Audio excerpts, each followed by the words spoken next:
जिस ताइवान की हम बात कर रहे हैं वो दुनिया के नक्शे में, या मैं ग्लोब सामने रखूं तो वो वहाँ कहाँ पर पड़ता है एग्जैक्टली और उसके वहाँ होने से हम पर या दुनिया पर क्या फ़र्क पड़ता है जियोपॉलिटिकली? हाँ, जिनको मैप का थोड़ा सा भी ज्ञान है वो देख सकते हैं। वेस्टर्न पैसिफिक, जनरली पैसिफिक है, उसका जो वेस्टर्न पार्ट है चाइना से लगता हुआ जो रीजन है, जापान, उसी के पास एक छोटा सा आइलैंड कंट्री है ताइवान। चाइना से 180 किलोमीटर दूर स्ट्रेच से ताइवान स्ट्रीट बोलते हैं, वो वहाँ पे पड़ता है। और वो जो उसका लोकेशन है, सी लाइन्स ऑफ कम्युनिकेशन, वो बहुत ही ज़्यादा महत्वपूर्ण जो व्यापार की मार्ग है वहाँ पे पड़ता है। और वो देख सकते हैं आपके जापान, रसिया का जो ईस्टर्न पार्ट है, कोरिया जो मैन्युफैक्चरिंग हब है दुनिया के, उन सबको लिंक करता है वो साउथ चाइना सी से। तो ताइवान का जो लोकेशन है वो पैसिफिक में है, इसलिए बुक का नाम पैरेलल ऑफ द पैसिफिक भी है, क्योंकि ताइवान का जो भी जोग्राफिकल लोकेशन है उसका पॉलिटिकल इम्पोर्टेंस है, उसके साथ स्ट्रेटजिक जो उसका सिग्निफिकेंस है दुनिया के लिए, वो उसको ऐसा एक इशू बना दिया है उसने पूरे पैसिफिक के लिए, प्रशांत महासागर के लिए, साथ ही साथ पूरी दुनिया भर के लिए, कि आज ताइवान के बारे में दुनिया में जितने भी स्ट्रेटजिस्ट हैं, पॉलिसी मेकर्स हैं, ताइवान पे को हमेशा ध्यान में रखते हैं जब भी वो अपना पॉलिसीज़ बनाते हैं इस रीजन में। हालांकि बहुत छोटा सा है अगर आप नक्शे पर देखें, लेकिन इम्पोर्टेंस बड़ा है।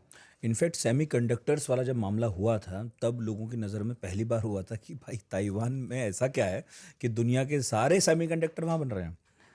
हाँ, ताइवान क्योंकि क्या होता है, स्मॉल कंट्रीज है, स्मॉल कंट्री है, उसको चाहिए कि कुछ ऐसा मेरे पास हो ताकि मैं दुनिया का जो एक उसमें इंटरेस्ट दुनिया है, की ज़रूरत बना रह सकूं। हाँ, ज़रूरत बना रह सकूँ। मेरे पास जो इंटरेस्ट का जो एक साधन है, जो चिप हैं, अब तो काफ़ी माइक्रो प्रोसेसर बहुत छोटे लेवल पे ताइवान ने बनाना शुरू किया है, जो जनरली अभी आप देखेंगे कितना पोस्ट कोविड बहुत सारी कंट्रीज़ ने कोशिश की कि हम अपने यहाँ वो मैन्युफैक्चरिंग प्लांट लगाएं। इवन इंडिया ने भी काफ़ी कोशिश की, अभी 2-3 शायद लग रहे हैं, बट उनको फ्रूटफुल वो प्रयास होगा कि नहीं वो तो आगे देखेंगे। बट अभी ताइवान ने 1970s से उस पूरी इंडस्ट्री को मोनोपोलाइज कर रखा है। TSMC उनकी कंपनी है जो जनरली जिसने मोनोपोलाइज किया है, not even in Taiwan but in the world. तो और वो आप देखिए, सेमीकंडक्टर चिप कोई ऐसी चीज़ नहीं है जिसको आप रिप्लेस बहुत आसानी से कर दें। कोई भी इलेक्ट्रॉनिक जो आप डिवाइस यूज कर रहे हैं उसमें सेमीकंडक्टर का योगदान ऐसे है जैसे हमारी बॉडी में हमारे हृदय का है। मुझे तो तब पता चला था, मैं आपको एग्जांपल बताऊं, मैंने तब नई गाड़ी खरीदी थी।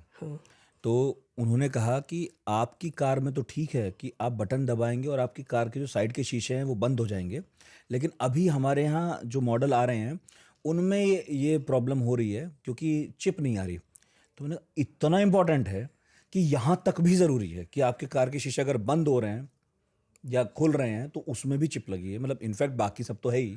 हाँ, क्योंकि आप उस जो डिवाइस है वो जनरली IC इंटीग्रेटेड जो सर्किट है वो, और जब तक वो नहीं होगा आपका इलेक्ट्रॉन जो है वो उस पार नहीं जाएगा, मतलब है कि करंट फ्लो नहीं होगा। आप जो भी इलेक्ट्रॉनिक डिवाइस है, जब से डिजिटल रेवोल्यूशन आया है, आप मान लीजिए 90s के बाद, तब से ताइवान ने उसको मोनोपोलाइज कर दिया। मतलब ताइवान की फिर दूरदर्शिता की तो तारीफ करनी चाहिए। हाँ, कम से कम उसने 70 के दशक में समझ लिया था कि दुनिया किस तरफ जाएगी, क्या उसे ज़रूरी लगेगा, और हम बनाएं कि हम भी ज़रूरी लगें।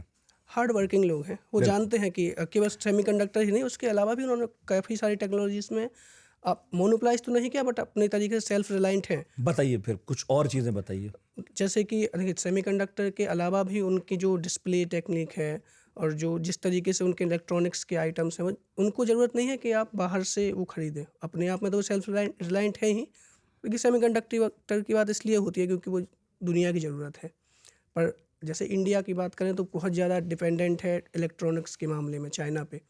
ताइवान इस तरीके से डिपेंडेंट नहीं है, हालांकि ट्रेड करता है चाइना और दुनिया भर से। तो उस तरीके से 23 मिलियन पॉपुलेशन है, इंडस्ट्रियल हब है वो।